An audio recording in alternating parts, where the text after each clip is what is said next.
Good morning everyone. Chapter number 2 topic है आज का फ्रैक्शंस। आज हम फ्रैक्शंस के बारे में पढ़ेंगे कि फ्रैक्शन होता क्या है। फ्रैक्शंस, व्हाट इज़ फ्रैक्शन, इसकी क्या क्या डेफिनेशन है, टाइप्स ऑफ फ्रैक्शंस, वो सब हम डिस्कस करेंगे। फ्रैक्शंस, पहले इसकी डेफिनेशन समझते हैं।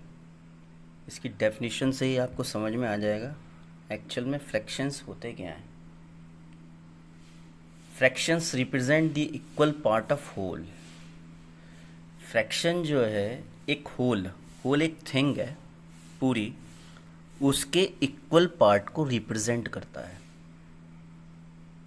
ठीक, अब फ्रैक्शन ऑफ होल एक टर्म है होल, इसको ध्यान में रखना है। होल का मतलब है कोई भी चीज़ है पूरी। Okay, when we divide whole into equal parts each part is called fraction of whole. जब हम कोई भी एक थिंग है, कोई भी चीज़ है, उसको जब इक्वल पार्ट्स में डिवाइड करते हैं तो उसके ईच पार्ट को हम बोलते हैं फ्रैक्शन ऑफ होल। अभी एग्जाम्पल से और समझते हैं।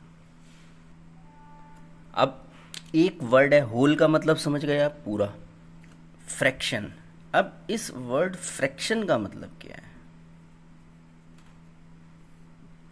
फ्रैक्शन का एक सिंपल मीन है पार्ट ऑफ होल। आपको अगर डेफिनेशन याद ना रहे तो आप ध्यान रखना, फ्रैक्शन को एक वर्ड में डिफाइन करना है तो क्या बोलना है? Part of whole. फ्रैक्शन क्या होता है? Fraction is a part of whole. ठीक, अब इसको एग्जाम्पल में समझते हैं। ये एक सर्किल है, इस सर्किल को मैंने दो इक्वल पार्ट में डिवाइड कर दिया, फर्स्ट पार्ट ये एंड सेकंड पार्ट ये। अब इसमें मैंने बताया कि फ्रैक्शन जो है इक्वल पार्ट को रिप्रेजेंट करता है, पार्ट ऑफ होल। ये फर्स्ट पार्ट एंड ये सेकंड पार्ट। इसमें फर्स्ट और सेकंड में मत फंसना। अगर मैंने ये एक पूरी एक थिंक है, पूरा एक सर्किल है, होल में क्या आ गया? एक। तो ये वाला पार्ट क्या होगा इसका? हाफ। और ये वाला पार्ट भी क्या होगा इसका? हाफ। इस सर्किल को मैंने कितने पार्ट में डिवाइड किया? दो पार्ट में। और थिंग कितनी है? वन। एक ये रिप्रेजेंट करेगा होल को और ये रिप्रेजेंट करेगा पार्ट, कि कितने पार्ट हैं। ठीक, अगर मैं एक सर्किल और ले लूँ, ये आ गया, और इसको ये दो पार्ट हो गए और ये इसके फोर पार्ट हो गए। कितने पार्ट हो गए? फोर। 1 2 3 एंड 4। नीचे क्या आएगा डिनोमिनेटर में? जो जितने टोटल पार्ट हैं, कितने पार्ट आ गए? 4। अब ऊपर पूरी थिंग कितनी है? 1। ठीक, तो इसका जो ईच पार्ट है वो कितनी वैल्यू है इसकी? 1/4। ठीक, ऐसी इसके ईच पार्ट की वैल्यू कितनी है? 1/2, 1/2। अब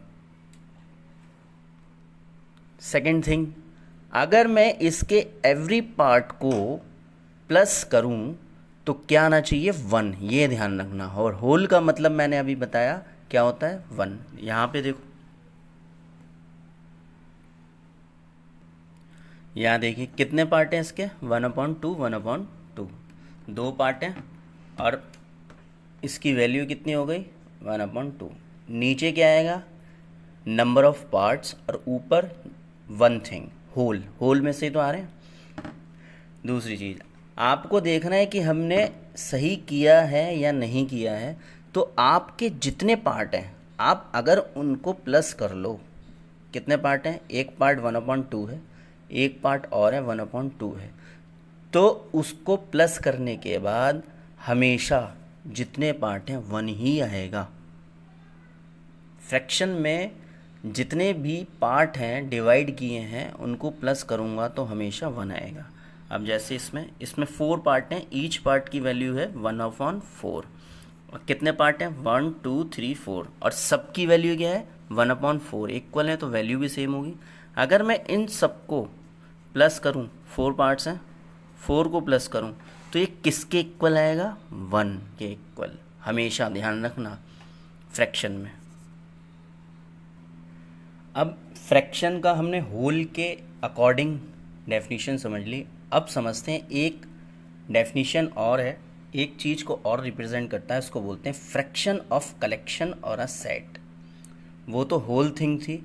अगर किसी चीज़ का कलेक्शन या सेट है, कलेक्शन मतलब बहुत सारी चीज़ें हैं, आपकी क्लास का कलेक्शन, गर्ल्स एंड बॉयज़ का कलेक्शन, और भी बहुत सारी चीज़ें हैं। काइट्स, पतंग उड़ाते हैं, डिफरेंट डिफरेंट कलेक्शन, रेड है, ब्लू है, वाइट है, इन सबको बोलते हैं कलेक्शन और अ सेट। उसमें फ्रैक्शन कैसे निकालते हैं? Fraction also represent parts of set और अ कलेक्शन। फ्रैक्शन जो है सेट और कलेक्शन, उनके पार्ट्स को भी रिप्रेजेंट करता है। एग्जाम्पल से समझते हैं। देयर आर 5 चिल्ड्रन, 5 चिल्ड्रन है, ठीक है। उसमें से गर्ल्स कितनी है? 2, और बॉयज़ कितने हैं? 3। अब मुझे गर्ल्स का फ्रैक्शन निकालना है। कैसे निकालूंगा? वही चीज़, सेम थिंग। सेम थिंग क्या होगी? फ्रैक्शन आप लिखोगे, fraction of girls is equal to, नीचे कितने पार्ट, नीचे क्या आता है? Whole thing. इसमें डिफरेंट हो जाता है, इसमें नीचे जो आएगा होल आता है, मैंने बताया था। ऊपर उस वाले में होल ऊपर आया था, 1 आ रहा था ऊपर। लेकिन यहाँ क्या आएगा? यहाँ नीचे जो आएगा टोटल आएगा। उस कलेक्शन में कितने मेंबर हैं, कितने नंबर्स हैं, वो नीचे आएगा। आ गया 5। अब हम बात किसकी कर रहे हैं? गर्ल्स की। गर्ल्स कितनी है? 2। तो इन 5 चिल्ड्रन में फ्रैक्शन ऑफ गर्ल्स कितना आ गया? 2/5। ध्यान रखना, नीचे क्या आता है हमेशा? अगर कलेक्शन और सेट की बात कर रहे हैं तो टोटल, ठीक। अब आ जाओ, फ्रैक्शन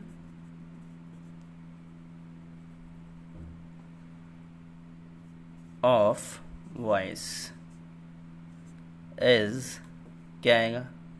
नीचे टोटल कितने चिल्ड्रन है? 5। ऊपर क्या आएगा? जितने वॉइस हैं, 3/5। ये क्या हो गया आपका? Fraction of voice. अब मेन चीज़, अगर आपको आंसर चेक करना है कि हमारा आंसर ठीक है या नहीं, तो जितने भी पार्ट हैं, एक ये 1 पार्ट हो गया और ये 2 पार्ट है, इन सब को जोड़ के क्या आना चाहिए? 1। देखो 2/5, ठीक, और प्लस 3/5। एलसीएम लिया 5, ऊपर 2 + 3, ठीक। अब यहाँ कितना आ गया? 5/5। इसकी वैल्यू कितनी आ गई? 1। अब यहाँ आंसर क्या आया? 1। और ध्यान रखना, जब भी 1 आ जाए तो आपका आंसर सही है, क्योंकि फ्रैक्शन किसको रिप्रेजेंट करता है? Parts of whole. चाहे कलेक्शन में हो, चाहे वो किसी थिंग में हो, होल में। देखो आंसर क्या आया? 1। तो आपके जो दोनों पार्ट हैं वो आपने सही मेज़र किए, सही लिखे हैं, ध्यान रखना। इसका एक मतलब और होता है कि फ्रैक्शन आया कहाँ से? It comes from Latin word. ये कौन से उससे आता है? एक लैंग्वेज है लैटिन, जो आपने मोस्टली सुनी होगी। जहाँ भी देखो लैटिन ही आता है, सारे वर्ड्स लैटिन से ही आए, तो वो लैटिन वर्ड ही है। इसको बोलते हैं फ्रैंग्री। इसका मतलब होता है ब्रेक। हम ब्रेक कर रहे हैं, होल को डिफरेंट डिफरेंट पार्ट्स में ब्रेक कर रहे हैं, मीन्स इक्वल पार्ट में ब्रेक कर रहे हैं, कलेक्शन को ब्रेक कर रहे हैं। ये अभी तक का हो गया आपका, जितना फ्रैक्शन से रिलेटेड थिंग थी वो सब बता दिया है। अब आते हैं इसके रूल पे कि फ्रैक्शन कितने कितने टाइप के होते हैं।